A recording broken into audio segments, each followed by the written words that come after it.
നിയമാവർത്തനം അധ്യായം 1. നിയമം വിശദീകരിക്കുന്നു. മോശ ഇസ്രായേൽ ജനത്തോട് പറഞ്ഞ വാക്കുകളാണിവ. ജോർദാന്റെ അക്കരെ മരുഭൂമിയിൽ സുഫിന് എതിർവശത്ത് പാറാൻ, തോഫാൽ, ലാബാൻ, ഹസേറോത്ത്, ദിസഹാബ് എന്നിവയ്ക്ക് മധ്യേ അരാബായിൽ വച്ചാണ് മോശ സംസാരിച്ചത്. ഹോറബിൽ നിന്ന് സെയ്ർ മല വഴി കാദേശ് ബർണയ വരെ 11 ദിവസത്തെ യാത്രാദൂരമുണ്ട്. ഇസ്രായേൽ ജനത്തിനു വേണ്ടി കർത്താവ് മോശയ്ക്ക് നൽകിയ കൽപ്പനകളെല്ലാം 40-ാം വർഷം 11-ാം മാസം 1-ാം ദിവസം അവൻ അവരോട് വീണ്ടും പറഞ്ഞു.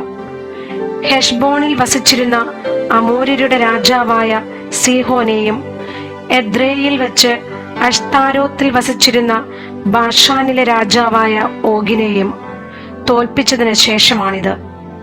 ജോർദാന്റെ അക്കരെ മൊവാബ് ദേശത്ത് വെച്ച് മോശ നിയമം വിശദീകരിക്കാൻ തുടങ്ങി. നമ്മുടെ ദൈവമായ കർത്താവ് ഹോറബിൽ വെച്ച് നമ്മോടരുളി ചെയ്തു, നിങ്ങൾ ഈ മലയിൽ വേണ്ടത്ര കാലം താമസിച്ചു കഴിഞ്ഞു. ഇനി ഇവിടം വിട്ട് അമോര്യരുടെ മലമ്പ്രദേശത്തേക്കും അവരുടെ അയൽക്കാർ പാർക്കുന്ന മരുഭൂമി, മലമ്പ്രദേശം, സമതലം, നെഗേബ്, കടൽ തീരം എന്നിവിടങ്ങളിലേക്കും പോകുവിൻ. കാനാന്യരുടെ ദേശത്തേക്കും ലബനോനിലേക്കും മഹാനദിയായ യൂഫ്രട്ടീസ് വരെയും നിങ്ങൾ പോകുവിൻ. ഇതാ, ആ ദേശം നിങ്ങൾക്ക് ഞാൻ വിട്ടുതന്നിരിക്കുന്നു.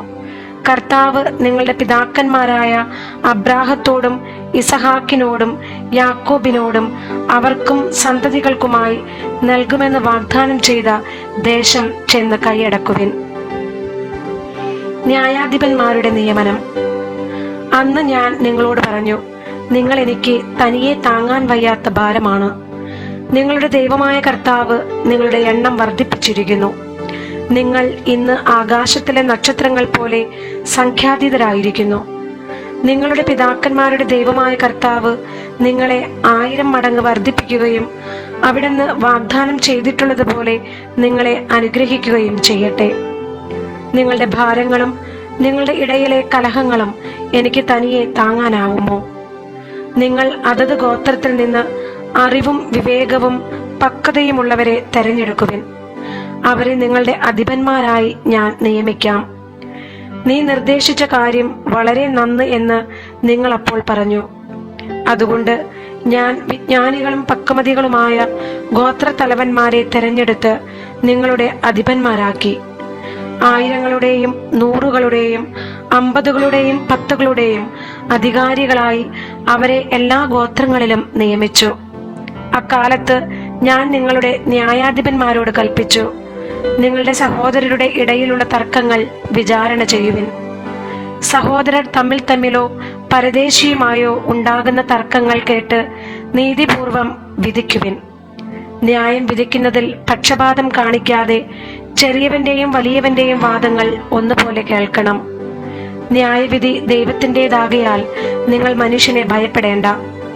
നിങ്ങൾക്ക് തീരുമാനിക്കാൻ പ്രയാസമുള്ള തർക്കങ്ങൾ എൻ്റെ അടുക്കൽ കൊണ്ടുവരുവിൻ. ഞാനവ തീരുമാനിച്ചു കൊള്ളാം. നിങ്ങളുടെ കർത്തവ്യങ്ങൾ എന്തെല്ലാമെന്ന് അന്ന് ഞാൻ നിങ്ങളെ അറിയിച്ചു. കാനാനിലേക്ക് ചാരന്മാർ.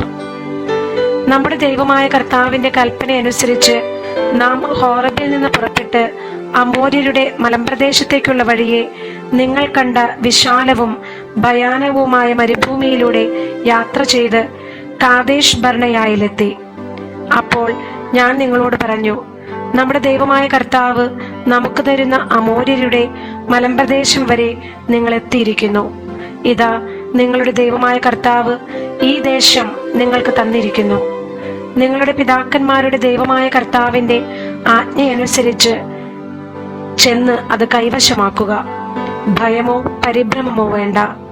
അപ്പോൾ നിങ്ങളെല്ലാവരും എൻ്റെ അടുക്കൽ വന്ന് പറഞ്ഞു, ഈ രാജ്യത്തെക്കുറിച്ച് ഗൂഢമായി അന്വേഷിക്കാൻ നമുക്ക് ഏതാനും പേരെ മുൻകൂട്ടി അയക്കാം. ഏത് വഴിക്കാണ് നാം ചെല്ലേണ്ടതെന്നും ഏത് പട്ടണത്തിലേക്കാണ് പ്രവേശിക്കേണ്ടതെന്നുമുള്ള വിവരം അവർ വന്നറിയിക്കട്ടെ. ആ നിർദ്ദേശം എനിക്ക് ഇഷ്ടപ്പെട്ടു. അതിനാൽ ഗോത്രത്തിനൊന്ന് വെച്ച് 12 പേരെ നിങ്ങളിൽ നിന്ന് ഞാൻ തെരഞ്ഞെടുത്തു. അവർ മലമ്പ്രദേശത്തേക്ക് പുറപ്പെട്ടു. എഷ്കോൾ താഴ്വരയിലെത്തി. ആ പ്രദേശത്തെക്കുറിച്ച് രഹസ്യമായി അന്വേഷിച്ചു. അവർ അവിടെ നിന്ന് കുറെ ഫലവർഗങ്ങൾ കൊണ്ടുവന്ന് നമുക്ക് തരികയും നമ്മുടെ കർത്താവായ ദൈവം നമുക്ക് നൽകുന്ന ഭൂമി നല്ലതാണ് എന്ന് അറിയിക്കുകയും ചെയ്തു. എന്നാൽ നിങ്ങൾ അങ്ങോട്ട് പോകാൻ വിസമ്മതിച്ചതുകൊണ്ട് നിങ്ങളുടെ ദൈവമായ കർത്താവിന്റെ കൽപ്പന ധിക്കരിച്ചു. നിങ്ങൾ കൂടാരങ്ങളിലിരുന്ന് ഇങ്ങനെ പിറുപിറുത്തു, കർത്താവ് നമ്മെ വെറുക്കുന്നു, അതിനാൽ അത്രേ നമ്മെ അമോര്യരുടെ കൈകളിൽ ഏൽപ്പിച്ച് നശിപ്പിക്കാനായി ഈജിപ്തിൽ നിന്ന് ഇറക്കിക്കൊണ്ടുവന്നിരിക്കുന്നത്. ആ ജനങ്ങൾ നമ്മേക്കാൾ വലിയവരും ഉയരം കൂടിയവരും അത്രേ. അവരുടെ നഗരങ്ങൾ വലിയവയും ആകാശം മുട്ടുന്ന കോട്ടകളാൽ സുരക്ഷിതങ്ങളുമാണ്. അവിടെ ഞങ്ങൾ അനാക്കിമിന്റെ സന്തതികളെ പോലും കണ്ടു. ഇങ്ങനെ പറഞ്ഞ് നമ്മുടെ സഹോദരർ നമ്മെ നഷ്ടധൈര്യരാക്കിയിരിക്കുന്നു. നാം എങ്ങോട്ടാണ് പോകുന്നത്? അപ്പോൾ ഞാൻ നിങ്ങളോട് പറഞ്ഞു, നിങ്ങൾ പരിഭ്രമിക്കേണ്ട, അവരെ ഭയപ്പെടുകയും വേണ്ട. നിങ്ങളുടെ മുമ്പേ പോകുന്ന നിങ്ങളുടെ ദൈവമായ കർത്താവ് ഈജിപ്തിൽ നിങ്ങളുടെ കൺമുമ്പിൽ വെച്ച് പ്രവർത്തിച്ചതുപോലെ നിങ്ങൾക്ക് വേണ്ടി യുദ്ധം ചെയ്യും. നിങ്ങൾ ഇവിടെ എത്തുന്നതുവരെ കടന്നു പോരുന്ന വഴിയെല്ലാം നിങ്ങളുടെ ദൈവമായ കർത്താവ് നിങ്ങളെ ഒരു പിതാവ് പുത്രനെ എന്ന പോലെ വഹിച്ചിരുന്നത് മരുഭൂമിയിൽ വെച്ച് നിങ്ങൾ കണ്ടതാണല്ലോ. എങ്കിലും ഇക്കാര്യത്തിൽ നിങ്ങൾ ദൈവമായ കർത്താവിനെ വിശ്വസിച്ചില്ല. നിങ്ങൾക്ക് കൂടാരമടിക്കുന്നതിന് സ്ഥലം അന്വേഷിച്ചുകൊണ്ട് അവിടുന്ന് നിങ്ങൾക്ക് മുമ്പേ നടന്നിരുന്നു. നിങ്ങൾക്ക് വഴികാട്ടുവാനായി അവിടുന്ന് രാത്രി അഗ്നിയിലും പകൽ മേഘത്തിലും നിങ്ങൾക്ക് മുമ്പേ സഞ്ചരിച്ചിരുന്നു. അവിശ്വസ്തത. കർത്താവ് നിങ്ങളുടെ വാക്കുകൾ കേട്ട് കോപിച്ചു. അവിടുന്ന് ശപഥം ചെയ്ത് പറഞ്ഞു, ഈ ദുഷിച്ച തലമുറയിലെ ഒരുവൻ പോലും നിങ്ങളുടെ പിതാക്കന്മാർക്ക് ഞാൻ വാഗ്ദാനം ചെയ്ത ആ നല്ല ഭൂമി കാണുകയില്ല. യെഫുന്നയുടെ മകനായ കാലബ് മാത്രം അത് കാണും. അവന്റെ പാദം പതിഞ്ഞ സ്ഥലം അവനും അവന്റെ മക്കൾക്കുമായി ഞാൻ നൽകുകയും ചെയ്യും. എന്തെന്നാൽ അവൻ കർത്താവിനെ പൂർണ്ണമായി അനുസരിച്ചു. നിങ്ങൾ നിമിത്തം കർത്താവ് എന്നോടും കോപിച്ചു. അവിടുന്ന് പറഞ്ഞു, നീയും അവിടെ പ്രവേശിക്കുകയില്ല. നൂനിന്റെ പുത്രനും നിന്റെ സഹായനുമായ ജോഷുവ അവിടെ പ്രവേശിക്കും. അവന് നീ ഉത്തേജനം നൽകുക. എന്തെന്നാൽ അവൻ വഴി ഇസ്രായേൽ ആ സ്ഥലത്തിന്മേൽ അവകാശം നേടും. എന്നാൽ ശത്രുക്കൾക്കിരയാകുമെന്ന് നിങ്ങൾ കരുതിയ നിങ്ങളുടെ ശിശുക്കളും നന്മതിന്മ തിരിച്ചറിയാൻ ഇനിയും പ്രായമാകാത്ത കുട്ടികളും അവിടെ പ്രവേശിക്കും. അവർക്ക് ഞാനത് നൽകും. അവർ അത് സ്വന്തമാക്കുകയും ചെയ്യും. നിങ്ങളാവട്ടെ ചെങ്കടലിനെ ലക്ഷ്യമാക്കി മരുഭൂമിയിലേക്ക് തിരിച്ചു പോകുവിൻ. ഞങ്ങൾ കർത്താവിനെതിരായി പാപം ചെയ്തു പോയി. നമ്മുടെ ദൈവമായ കർത്താവിന്റെ ആജ്ഞകളെല്ലാം അനുസരിച്ച് ഞങ്ങൾ ചെന്ന് യുദ്ധം ചെയ്തു കൊള്ളാമെന്ന് അപ്പോൾ നിങ്ങൾ പറഞ്ഞു. നിങ്ങൾ ഓരോരുത്തരും ആയുധം ധരിച്ചു. മലമ്പ്രദേശത്തേക്ക് കയറിപ്പോകുന്നത് എളുപ്പമാണെന്ന് വിചാരിക്കുകയും ചെയ്തു. അപ്പോൾ കർത്താവ് എന്നോട് അരുളി ചെയ്തു, അവരോട് പറയുക, നിങ്ങൾ അങ്ങോട്ട് പോകരുത്, യുദ്ധം ചെയ്യുകയുമരുത്. എന്തെന്നാൽ ഞാൻ നിങ്ങളുടെ കൂടെ ഉണ്ടായിരിക്കുകയില്ല. ശത്രുക്കൾ നിങ്ങളെ തോൽപ്പിക്കും. ഞാനത് നിങ്ങളോട് പറഞ്ഞു, നിങ്ങൾ ചെവിക്കൊണ്ടില്ല. കർത്താവിന്റെ കൽപ്പന ധിക്കരിച്ച് അഹങ്കാരത്തോടെ മലമ്പ്രദേശത്തേക്ക് കയറി. ആ മലയിൽ താമസിക്കുന്ന അമോര്യർ അപ്പോൾ നിങ്ങൾക്കെതിരെ വന്ന് തേനീച്ചക്കൂട്ടം പോലെ സെയിരിൽ ഹോർമ വരെ നിങ്ങളെ പിന്തുടർന്ന് നിശേഷം തോൽപ്പിച്ചു. നിങ്ങൾ തിരിച്ചു വന്ന് കർത്താവിന്റെ മുമ്പിൽ വിലപിച്ചു. എന്നാൽ കർത്താവ് നിങ്ങളുടെ ശബ്ദം കേൾക്കുകയോ നിങ്ങളെ ചെവിക്കൊള്ളുകയോ ചെയ്തില്ല. അതിനാലാണ് നിങ്ങൾ കാദേശിൽ അത്രയും കാലം താമസിക്കേണ്ടി വന്നത്. അധ്യായം 2. കാദേശിൽ നിന്നുള്ള യാത്ര. കർത്താവ് എന്നോട് കൽപ്പിച്ച പ്രകാരം നമ്മൾ തിരിച്ച് ചെങ്കടലിലേക്കുള്ള വഴിയിലൂടെ മരുഭൂമിയിലേക്ക് യാത്ര ചെയ്തു. അനേകം ദിവസം നമ്മൾ സെയ്ർ മലയ്ക്കു ചുറ്റും നടന്നു. അപ്പോൾ കർത്താവ് എന്നോട് ആജ്ഞാപിച്ചു, നിങ്ങൾ ഈ മലയ്ക്കു ചുറ്റും നടന്നത് മതി. വടക്കോട്ട് തിരിയുവിൻ. ജനത്തോട് കൽപ്പിക്കുക, സെയ്റിൽ താമസിക്കുന്ന ഏസാവിന്റെ മക്കളായ നിങ്ങളുടെ സഹോദരരുടെ അതിർത്തിയിലൂടെ നിങ്ങൾ കടന്നു പോകാൻ തുടങ്ങുകയാണ്. അവർക്ക് നിങ്ങളെ ഭയമായിരിക്കും. എങ്കിലും നിങ്ങൾ വളരെ ജാഗരൂകരായിരിക്കണം. അവരുമായി കലഹിക്കരുത്. ഏസാവിന് സെയ്ർ മല ഞാൻ അവകാശമായി നൽകിയിരിക്കുന്നതിനാൽ അവരുടെ രാജ്യത്തിൽ കാലുകുത്തുന്നതിനു വേണ്ട സ്ഥലം പോലും ഞാൻ നിങ്ങൾക്ക് തരികയില്ല. നിങ്ങൾക്ക് ആവശ്യമായ ആഹാരം അവരിൽ നിന്ന് വില കൊടുത്തു വാങ്ങണം. കുടിക്കാനുള്ള വെള്ളം പോലും വിലയ്ക്ക് വാങ്ങണം. എന്തെന്നാൽ നിങ്ങളുടെ ദൈവമായ കർത്താവ് നിങ്ങളുടെ എല്ലാ അധ്വാനങ്ങളിലും നിങ്ങളെ അനുഗ്രഹിച്ചിരിക്കുന്നു. വിശാലമായ ഈ മരുഭൂമിയിലൂടെയുള്ള നിങ്ങളുടെ യാത്ര അവിടുന്ന് കാണുന്നു. അവിടുന്ന് 40 സംവത്സരവും നിങ്ങളുടെ കൂടെ ഉണ്ടായിരുന്നു. നിങ്ങൾക്ക് ഒന്നും കുറവുണ്ടായില്ല.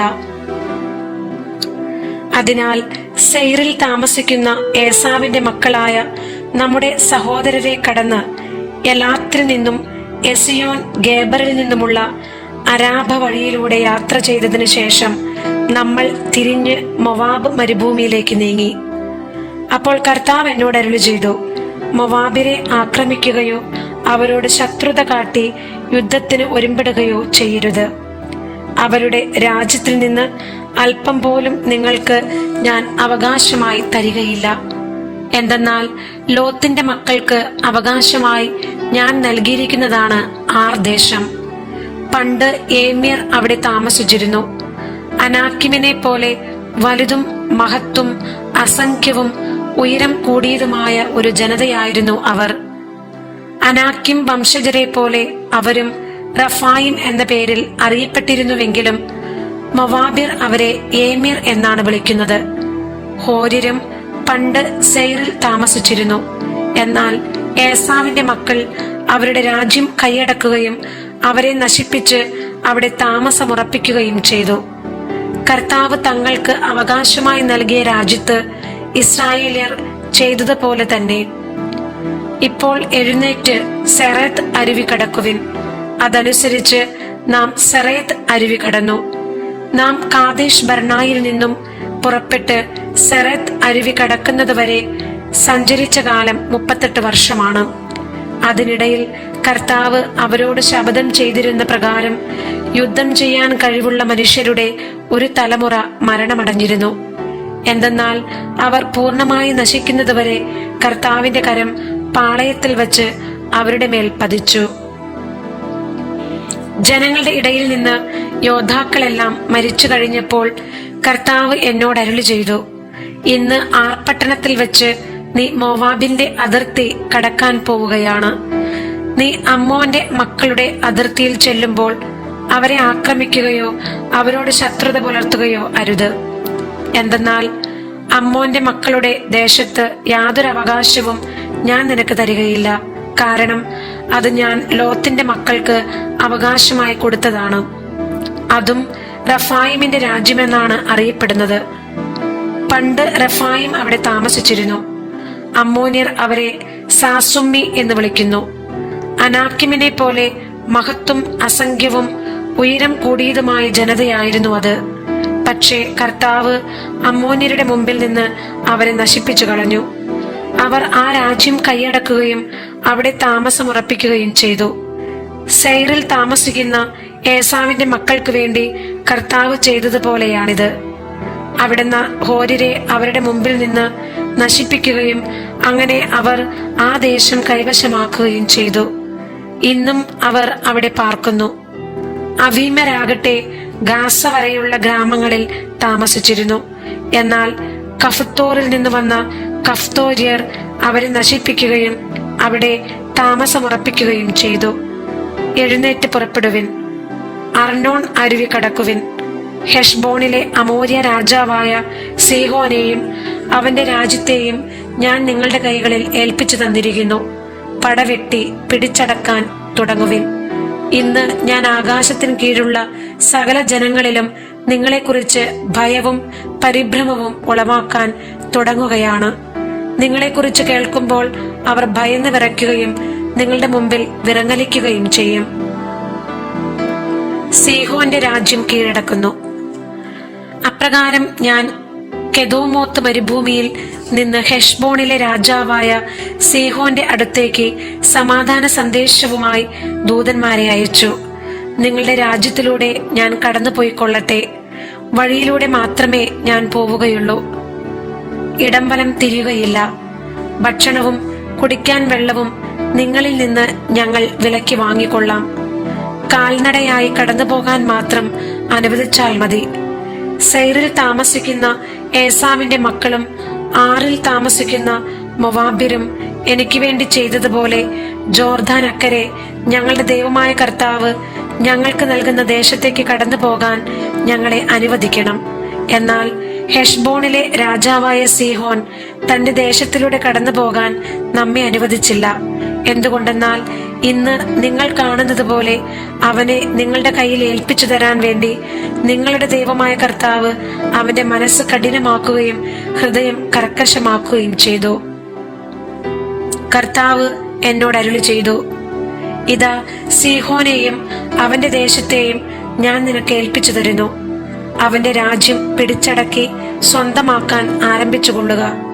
പിന്നീട് സീഹോനും അവന്റെ ജനമൊക്കെയും കൂടെ നമുക്കെതിരായി യാഹാസിൽ വെച്ച് യുദ്ധത്തിന് വന്നു. അപ്പോൾ നമ്മുടെ ദൈവമായ കർത്താവ് അവനെ നമുക്ക് ഏൽപ്പിച്ചു തന്നു. അവനെയും മക്കളെയും അവന്റെ ജനത്തെയും നാം തോൽപ്പിച്ചു. അവന്റെ സകല പട്ടണങ്ങളും നാം പിടിച്ചടക്കി. സ്ത്രീകളും കുഞ്ഞുങ്ങളും അടക്കം അവയിലുണ്ടായിരുന്ന സകല മനുഷ്യരെയും വധിച്ചു. ആരും അവശേഷിച്ചില്ല. കന്നുകാലികളും പിടിച്ചെടുത്ത പട്ടണങ്ങളിലെ മറ്റു കൊള്ള വസ്തുക്കളും മാത്രം നമ്മൾ എടുത്തു. അർണോൺ അരുവിക്കരയിലുള്ള ആരോവേർ പട്ടണവും അരുവിയുടെ താഴ്വരയിലെ പട്ടണവും മുതൽ ഗിലയാദ് വരെ നമുക്ക് പിടിച്ചെടുക്കാനാവാത്ത ഒരു പട്ടണവും ഉണ്ടായിരുന്നില്ല. നമ്മുടെ ദൈവമായ കർത്താവ് അവയെല്ലാം നമ്മുടെ കരങ്ങളിൽ ഏൽപ്പിച്ചു തന്നു.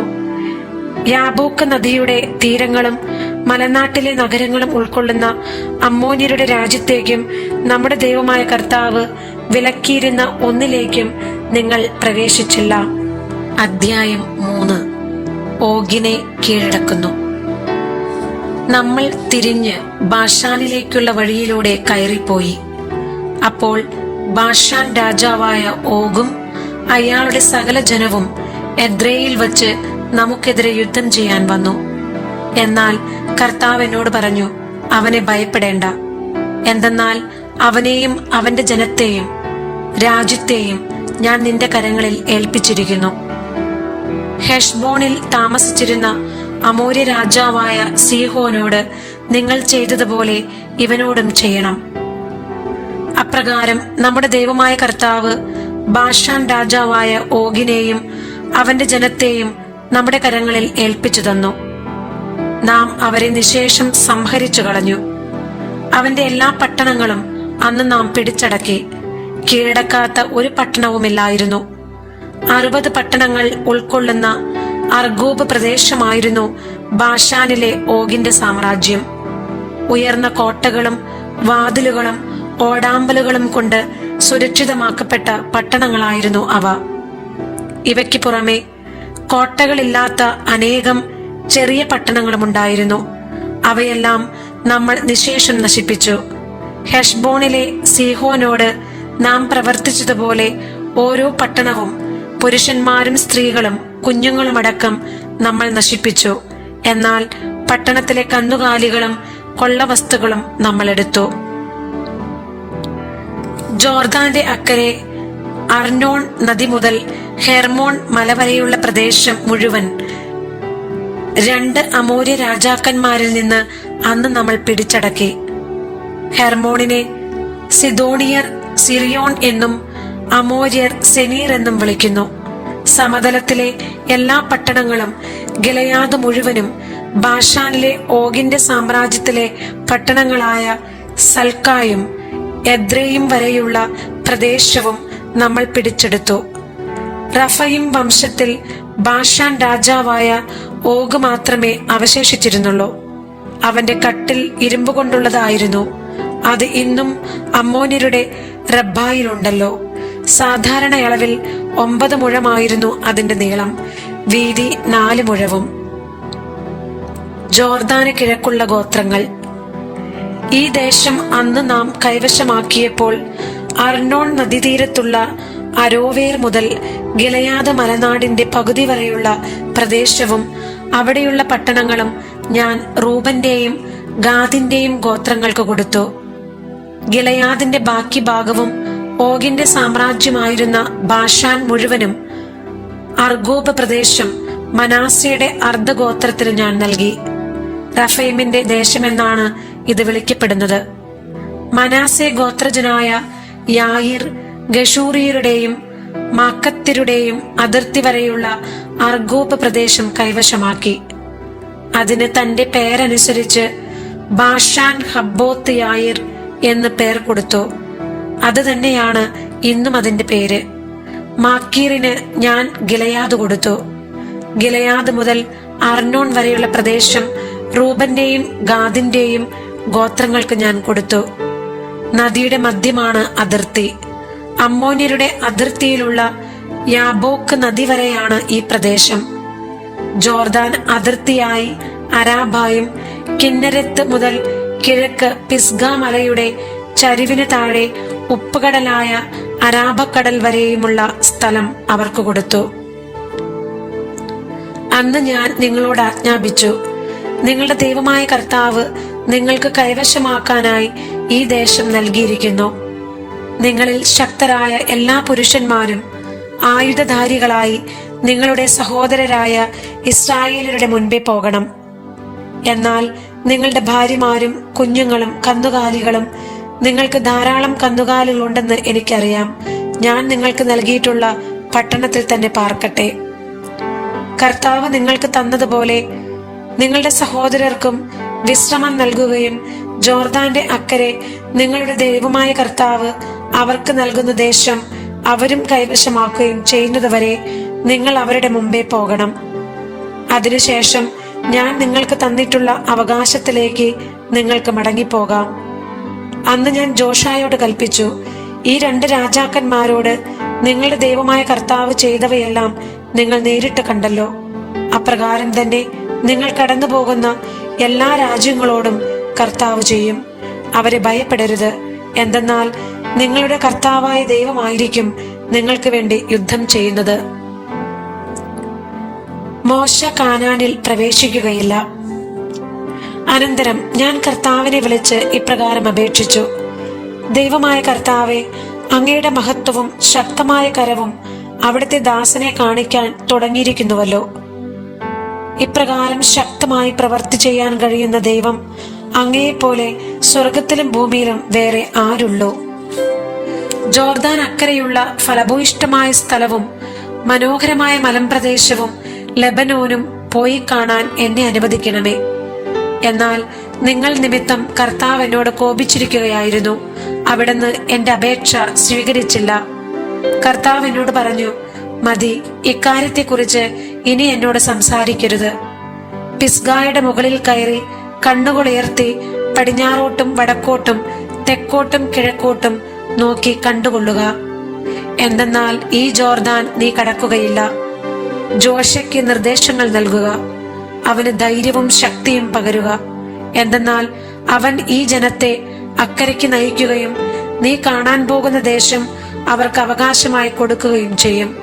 അതിനാൽ ബെത്പെയോറിന് എതിരെയുള്ള താഴ്വരയിൽ നാം താമസിച്ചു. അധ്യായം 4. വിശ്വസ്തത പാലിക്കുക. ഇസ്രായേലേ, നിങ്ങൾ ജീവിക്കേണ്ടതിനും നിങ്ങൾ ചെന്ന് നിങ്ങളുടെ പിതാക്കന്മാരുടെ ദൈവമായ കർത്താവ് തരുന്ന ദേശം കൈവശമാക്കേണ്ടതിനും ഞാൻ ഇപ്പോൾ പഠിപ്പിക്കുന്ന ചട്ടങ്ങളും കൽപ്പനകളും അനുസരിക്കുവിൻ. ഞാൻ നൽകുന്ന കൽപ്പനകളോട് ഒന്നും കൂട്ടിച്ചേർക്കുകയോ അതിൽ നിന്ന് എന്തെങ്കിലും എടുത്തു കളയുകയോ അരുത്. ഞാൻ നിങ്ങളെ അറിയിക്കുന്ന നിങ്ങളുടെ ദൈവമായ കർത്താവിന്റെ കൽപ്പനകൾ അനുസരിക്കുവിൻ. കർത്താവ് ബാൽപയോർ നിമിത്തം ചെയ്തതെന്തെന്ന് നിങ്ങളുടെ കണ്ണുകൾ കണ്ടതാണല്ലോ. ബാൽപയോറിനെ പിന്തുടർന്നവരെയെല്ലാം നിങ്ങളുടെ ദൈവമായ കർത്താവ് നിങ്ങളുടെ ഇടയിൽ നിന്ന് നശിപ്പിച്ചു കളഞ്ഞു. എന്നാൽ നിങ്ങളുടെ ദൈവമായ കർത്താവിനോട് ദൃഢമായി ചേർന്ന് നിന്ന് നിങ്ങൾ ഇന്നും ജീവിക്കുന്നു. ഇതാ, നിങ്ങൾ കൈവശമാക്കാൻ പോകുന്ന രാജ്യത്ത് നിങ്ങൾ അനുഷ്ഠിക്കേണ്ടതിന് എന്റെ ദൈവമായ കർത്താവ് എന്നോട് കൽപ്പിച്ച പ്രകാരം അവിടുത്തെ ചട്ടങ്ങളും കൽപ്പനകളും നിങ്ങളെ ഞാൻ പഠിപ്പിച്ചിരിക്കുന്നു. അവയനുസരിച്ച് പ്രവർത്തിക്കുവിൻ. എന്തെന്നാൽ അത് മറ്റ് ജനതകളുടെ ദൃഷ്ടിയിൽ നിങ്ങളെ ജ്ഞാനികളും വിവേകികളുമാക്കും.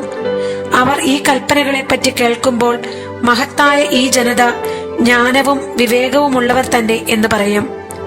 നാം വിളിച്ചപേക്ഷിക്കുമ്പോഴൊക്കെ നമ്മുടെ ദൈവമായ കർത്താവ് നമുക്ക് സമീപസ്ഥനായിരിക്കുന്നത് പോലെ ദൈവം ഇത്ര അടുത്തുള്ള വേറെ ഏത് ശ്രേഷ്ഠ ജനതയാണുള്ളത്? ഞാൻ ഇന്ന് നിങ്ങളുടെ മുമ്പിൽ വച്ചിരിക്കുന്ന നിയമസംഹിതയിലേതുപോലെ നീതിയുക്തമായ ചട്ടങ്ങളും നിയമങ്ങളും മറ്റേത് ശ്രേഷ്ഠ ജനതയ്ക്കാണുള്ളത്? നിങ്ങളുടെ കണ്ണുകൾ കണ്ട കാര്യങ്ങൾ മറക്കാതിരിക്കാനും ജീവിതകാലം മുഴുവൻ അവ ഹൃദയത്തിൽ നിന്ന് മായാതിരിക്കാനും ശ്രദ്ധിക്കുവിൻ. ജാഗരൂകരായിരിക്കുവിൻ. അവയെല്ലാം നിങ്ങളുടെ മക്കളെയും മക്കളുടെ മക്കളെയും അറിയിക്കണം. ഹോറബിൽ നിങ്ങളുടെ ദൈവമായ കർത്താവിന്റെ മുമ്പിൽ നിങ്ങൾ നിന്ന ദിവസം കർത്താവ് എന്നോട് ആജ്ഞാപിച്ചു, ജനത്തെ എന്റെ മുമ്പിൽ വിളിച്ചു കൂട്ടുക. ഈ ഭൂമുഖത്ത് വസിക്കുന്നിടത്തോളം കാലം എന്നെ ഭയപ്പെടാൻ പഠിക്കുന്നതിനും അവർ അത് തങ്ങളുടെ മക്കളെ പഠിപ്പിക്കുന്നതിനും എന്റെ വാക്കുകൾ അവർ കേൾക്കട്ടെ. നിങ്ങൾ അടുത്തു വന്ന് പർവ്വതത്തിന്റെ അടിവാരത്ത് നിന്നു. ആകാശത്തോളം ഉയർന്ന അഗ്നിയാൽ പർവ്വതം ജ്വലിച്ചുകൊണ്ടിരുന്നു. അന്ധകാരവും കനത്ത മേഘവും അതിനെ ആവരണം ചെയ്തിരുന്നു. അപ്പോൾ അഗ്നിയുടെ മധ്യത്തിൽ നിന്ന് കർത്താവ് നിങ്ങളോട് സംസാരിച്ചു. നിങ്ങൾ ശബ്ദം കേട്ടു, ശബ്ദം മാത്രം, രൂപം കണ്ടില്ല. തന്റെ ഉടമ്പടി അവിടുന്ന് നിങ്ങളോട് പ്രഖ്യാപിച്ചു. നിങ്ങളോട് അനുഷ്ഠിക്കാൻ അവിടുന്ന് ആജ്ഞാപിച്ച 10 കൽപ്പനകളാണവ. 2 കൽപ്പലകകളിൽ അവിടുന്ന് അവ എഴുതി. നിങ്ങൾ ചെന്ന് കൈവശമാക്കുന്ന ദേശത്ത് നിങ്ങൾ അനുഷ്ഠിക്കേണ്ട ചട്ടങ്ങളും നിയമങ്ങളും നിങ്ങളെ പഠിപ്പിക്കാൻ കർത്താവ് അന്ന് എന്നോട് കൽപ്പിച്ചു. വിഗ്രഹ ആരാധനയ്ക്കെതിരെ. അതിനാൽ നിങ്ങൾ പ്രത്യേകം ശ്രദ്ധിക്കുവിൻ. ഹോറബിൽ വെച്ച് അഗ്നിയുടെ മധ്യത്തിൽ നിന്ന് കർത്താവ് നിങ്ങളോട് സംസാരിച്ച ദിവസം നിങ്ങൾ ഒരു രൂപവും കണ്ടില്ല. അതിനാൽ എന്തിന്റെയെങ്കിലും സാദൃശ്യത്തിൽ പുരുഷന്റെയോ സ്ത്രീയുടെയോ ഭൂമിയിലുള്ള ഏതെങ്കിലും മൃഗത്തിന്റെയോ ആകാശത്തിലെ ഏതെങ്കിലും പറവയുടെയോ നിലത്തിഴയുന്ന ഏതെങ്കിലും ജന്തുവിന്റെയോ ഭൂമിക്കടിയിലെ ജലത്തിൽ വസിക്കുന്ന ഏതെങ്കിലും മത്സ്യത്തിന്റെയോ സാദൃശ്യത്തിൽ വിഗ്രഹമുണ്ടാക്കി നിങ്ങളെ തന്നെ അശുദ്ധരാക്കാതിരിക്കാൻ സൂക്ഷിച്ചുകൊള്ളുവിൻ. നിങ്ങൾ ആകാശത്തിലേക്ക് കണ്ണുകൾ ഉയർത്തി സൂര്യനെയും ചന്ദ്രനെയും നക്ഷത്രങ്ങളെയും എല്ലാ ആകാശഗോളങ്ങളെയും കണ്ട് ആകൃഷ്ടരായി അവയെ ആരാധിക്കുകയും സേവിക്കുകയും ചെയ്യാതിരിക്കാൻ പ്രത്യേകം ശ്രദ്ധിച്ചുകൊള്ളുവിൻ. അവ ആകാശത്തിന് കീഴിലുള്ള എല്ലാ ജനതകൾക്കും വേണ്ടി നിങ്ങളുടെ ദൈവമായ കർത്താവ് നൽകിയിരിക്കുന്നവയാണ്. ഇന്നത്തെ പോലെ നിങ്ങൾ തന്റെ സ്വന്തം ജനമായിരിക്കേണ്ടതിന് കർത്താവ് നിങ്ങളെ സ്വീകരിക്കുകയും ഈജിപ്താകുന്ന ഇരുമ്പ് ചൂളയിൽ നിന്ന് പുറത്തു കൊണ്ടുവരികയും ചെയ്തിരിക്കുന്നു. മാത്രമല്ല, നിങ്ങൾ മൂലം കർത്താവ് എന്നോട് കോപിച്ചു. ഞാൻ ജോർദാൻ കടക്കുകയോ നിങ്ങളുടെ ദൈവമായ കർത്താവ് നിങ്ങൾക്ക് അവകാശമായി നൽകുന്ന വിശിഷ്ട ദേശത്ത് പ്രവേശിക്കുകയോ ചെയ്യുകയില്ലെന്ന് അവിടുന്ന് എന്നോട് ശപഥം ചെയ്തു. ആകയാൽ ഞാൻ ഈ ദേശത്ത് വെച്ച് മരിക്കും, ജോർദാൻ കടന്നു പോകില്ല. എന്നാൽ നിങ്ങൾ കടന്നു ചെന്ന് ആ വിശിഷ്ട ദേശം കൈവശപ്പെടുത്തും. നിങ്ങളുടെ ദൈവമായ കർത്താവ് നിങ്ങളുമായി ഉണ്ടാക്കിയ ഉടമ്പടി മറക്കാതിരിക്കാനും അവിടുന്ന് വിലക്കിയിട്ടുള്ളതുപോലെ എന്തിന്റെയെങ്കിലും സാദൃശ്യത്തിൽ വിഗ്രഹമുണ്ടാക്കാതിരിക്കാനും ശ്രദ്ധിക്കുവിൻ. എന്തെന്നാൽ നിങ്ങളുടെ ദൈവമായ കർത്താവ് ദഹിപ്പിക്കുന്ന അഗ്നിയാണ്, അസഹിഷ്ണുവായ ദൈവമാണ്. നിങ്ങൾക്ക് മക്കളും മക്കളുടെ മക്കളും ജനിക്കുകയും നിങ്ങൾ അവിടെ വളരെ കാലം താമസിക്കുകയും ചെയ്യുമ്പോൾ എന്തിന്റെയെങ്കിലും സാദൃശ്യത്തിൽ വിഗ്രഹമുണ്ടാക്കി നിങ്ങളെ തന്നെ അശുദ്ധരാക്കുകയും നിങ്ങളുടെ ദൈവമായ കർത്താവിന്റെ കോപം ജ്വലിക്കുമാറ് അവിടുത്തെ മുമ്പിൽ തിന്മ പ്രവർത്തിക്കുകയും ചെയ്താൽ ഞാൻ ഇന്ന് ആകാശത്തെയും ഭൂമിയെയും നിങ്ങൾക്കെതിരെ സാക്ഷികളാക്കി പറയുന്നു. ജോർദാൻ കടന്ന് നിങ്ങൾ കൈവശമാക്കാൻ പോകുന്ന ദേശത്ത് നിന്ന് നിങ്ങൾ അറ്റുപോകും. അവിടെ നിങ്ങൾ ദീർഘകാലം വസിക്കുകയില്ല. നിങ്ങൾ നശിപ്പിക്കപ്പെടും. കർത്താവ് നിങ്ങളുടെ ജനതകളുടെ ഇടയിൽ ചിതറിക്കും. നിങ്ങളിൽ ചുരുക്കം പേർ മാത്രം അവശേഷിക്കും. അവിടെ മനുഷ്യനിർമ്മിതമായ ദൈവങ്ങളെ കാണുകയോ കേൾക്കുകയോ ഭക്ഷിക്കുകയോ ഘ്രാണിക്കുകയോ ചെയ്യാത്ത കല്ലിനെയും തടിയെയും നിങ്ങൾ സേവിക്കും. എന്നാൽ അവിടെ വച്ച് നിങ്ങളുടെ ദൈവമായ കർത്താവിനെ പൂർണ്ണ ഹൃദയത്തോടും പൂർണ്ണ ആത്മാവോടും കൂടെ അന്വേഷിച്ചാൽ നിങ്ങൾ അവിടുത്തെ കണ്ടെത്തും. നിങ്ങൾക്ക് ക്ലേശമുണ്ടാവുകയും അവസാന നാളുകളിൽ ഇവയൊക്കെയും നിങ്ങൾക്ക് സംഭവിക്കുകയും ചെയ്യുമ്പോൾ നിങ്ങൾ നിങ്ങളുടെ ദൈവമായ കർത്താവിലേക്ക് തിരിയുകയും അവിടുത്തെ സ്വരം ശ്രവിക്കുകയും ചെയ്യും. നിങ്ങളുടെ ദൈവമായ കർത്താവ് കരുണയുള്ള ദൈവമാണ്. അവിടുന്ന് നിങ്ങളെ കൈവിടുകയോ നശിപ്പിക്കുകയോ നിങ്ങളുടെ പിതാക്കന്മാരോട് ശപഥം ചെയ്തിട്ടുള്ള ഉടമ്പടി വിസ്മരിക്കുകയോ ഇല്ല. കഴിഞ്ഞ കാലത്തെപ്പറ്റി ദൈവം മനുഷ്യനെ ഭൂമുഖത്ത് സൃഷ്ടിച്ചത് മുതലുള്ള കാലത്തെപ്പറ്റി ആകാശത്തിന്റെ ഒരറ്റം മുതൽ മറ്റേ അറ്റം വരെ ചോദിക്കുക. ഇതുപോലൊരു മഹാസംഭവം എന്തെങ്കിലും ഉണ്ടായിട്ടുണ്ടോ? ഇതുപോലൊന്ന് കേട്ടിട്ടുണ്ടോ? ഏതെങ്കിലും ജനത എന്തെങ്കിലും അഗ്നിയുടെ മധ്യത്തിൽ നിന്ന് സംസാരിക്കുന്ന ദൈവത്തിന്റെ ശബ്ദം നിങ്ങൾ കേട്ടതുപോലെ കേൾക്കുകയും പിന്നെ ജീവിച്ചിരിക്കുകയും ചെയ്തിട്ടുണ്ടോ? നിങ്ങളുടെ ദൈവമായ കർത്താവ് ഈജിപ്തിൽ വച്ച് നിങ്ങൾ കാണുകെ നിങ്ങൾക്ക് വേണ്ടി ചെയ്തതുപോലെ മഹാമാരികൾ, അടയാളങ്ങൾ, അത്ഭുതങ്ങൾ, യുദ്ധങ്ങൾ, കരബലം, ശക്തി പ്രകടനം, ഭയാനക പ്രവർത്തികൾ എന്നിവയാൽ തനിക്കായി ഒരു ജനതയെ മറ്റൊരു ജനതയുടെ മധ്യത്തിൽ നിന്ന് തെരഞ്ഞെടുക്കാൻ ഏതെങ്കിലും ദൈവം എന്തെങ്കിലും ഉദ്യമിച്ചിട്ടുണ്ടോ? കർത്താവാണ് ദൈവമെന്നും അവിടെ നിന്നല്ലാതെ മറ്റൊരു ദൈവമില്ലെന്നും നിങ്ങൾ അറിയാൻ വേണ്ടിയാണ് ഇവയെല്ലാം നിങ്ങളുടെ മുമ്പിൽ കാണിച്ചത്. നിങ്ങളെ പഠിപ്പിക്കാൻ ആകാശത്ത് നിന്ന് തന്റെ സ്വരം നിങ്ങളെ കേൾപ്പിച്ചു. ഭൂമിയിൽ തന്റെ മഹത്തായ അഗ്നി കാണിച്ചു. അഗ്നിയുടെ മധ്യത്തിൽ നിന്ന് അവിടുത്തെ വാക്കുകൾ നിങ്ങൾ കേട്ടു. അവിടുന്ന് നിങ്ങളുടെ പിതാക്കന്മാരെ സ്നേഹിച്ചതുകൊണ്ട് അവർക്ക് ശേഷം അവരുടെ സന്താനങ്ങളെ തെരഞ്ഞെടുത്തു. അവിടുന്ന് തന്റെ മഹാശക്തിയും സാന്നിധ്യവും പ്രകടമാക്കിക്കൊണ്ട് നിങ്ങളെ ഈജിപ്തിൽ നിന്ന് കൊണ്ടുവരികയും ചെയ്തു. നിങ്ങളെക്കാൾ വലിയവരും ശക്തരുമായ ജനതകളെ നിങ്ങളുടെ മുമ്പിൽ നിന്ന് നീക്കിക്കളയാനും നിങ്ങളെ കൊണ്ടുവന്ന് ഇന്നത്തേതുപോലെ അവരുടെ ദേശം നിങ്ങൾക്ക് അവകാശമായി തരാനും വേണ്ടിയായിരുന്നു അത്. മുകളിൽ സ്വർഗത്തിലും താഴെ ഭൂമിയിലും കർത്താവല്ലാതെ മറ്റൊരു ദൈവമില്ലെന്ന് ഗ്രഹിച്ച് അത് ഹൃദയത്തിൽ ഉറപ്പിക്കുവിൻ. ആകയാൽ നിങ്ങൾക്കും നിങ്ങളുടെ സന്തതികൾക്കും നന്മയുണ്ടാകാനും ദൈവമായ കർത്താവ് നിങ്ങൾക്ക് ശാശ്വതമായി തരുന്ന ദേശത്ത് ദീർഘകാലം വസിക്കാനും വേണ്ടി കർത്താവിന്റെ ചട്ടങ്ങളും പ്രമാണങ്ങളും പാലിക്കുവിൻ എന്ന് ഞാൻ നിങ്ങളോട് കൽപ്പിക്കുന്നു. അഭയനഗരങ്ങൾ. പിന്നീട് ജോർദാനക്കരെ കിഴക്കുഭാഗത്ത് 3 പട്ടണങ്ങൾ മോശ വേർതിരിച്ചു. പൂർവ്വവിരോധം കൂടാതെ അബദ്ധവശാൽ തന്റെ അയൽക്കാരനെ വധിക്കാൻ ഇടയായവന് ആ പട്ടണങ്ങളിൽ ഒന്നിൽ ഓടിയെത്തി ജീവൻ രക്ഷിക്കാൻ വേണ്ടിയാണത്. മരുഭൂമിയിലെ സമതല പ്രദേശത്ത് സ്ഥിതി ചെയ്യുന്ന ബേസർ റൂബൻ വംശജർക്കും, ഗിലയാദിലുള്ള റാമോത്ത് ഗാദ് വംശജർക്കും, ബാഷാനിലുള്ള ഗോലാൻ മനാസെ വംശജർക്കും വേണ്ടിയാണ്. മോശ ഇസ്രായേൽ മക്കൾക്ക് കൊടുത്ത നിയമമാണിത്.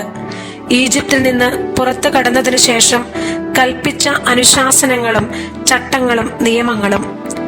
ജോർദാന്റെ മറുകരെ ബേത് പെയോറിനെതിരെയുള്ള താഴ്വരയിൽ വച്ചാണ് മോശ ഈ കൽപ്പനകൾ നൽകിയത്. ഈജിപ്തിൽ നിന്ന് പുറത്തു കടന്നതിനു ശേഷം മോശയും ഇസ്രായേൽ ജനവും തോൽപ്പിച്ച ഹെഷ്ബോണിൽ വസിച്ചിരുന്ന അമോര്യ രാജാവായ സീഹോന്റെ രാജ്യത്തിലായിരുന്നു ബേത് പെയോർ. അവർ സീഹോന്റെ രാജ്യവും ബാഷാനിലെ രാജാവായ ഓഗിന്റെ രാജ്യവും കൈവശമാക്കി. ജോർദാനക്കരെ കിഴക്ക് ഭാഗത്ത് വസിച്ചിരുന്ന അമോര്യ രാജാക്കന്മാരായിരുന്നു അവർ. അർണോൺ നദിയുടെ തീരത്ത് സ്ഥിതി ചെയ്യുന്ന അരോവേർ മുതൽ സിയോൻ മല, അതായത് ഹെർമോൺ വരെയും, ജോർദാന്റെ മറുകരെ കിഴക്ക് ഭാഗത്തുള്ള അരാബ മുഴുവനും, പിസ്ഗായുടെ ചെരുവിന് താഴെയുള്ള അരാബ കടൽ വരെയുമാണ് അവർ കൈവശപ്പെടുത്തിയത്.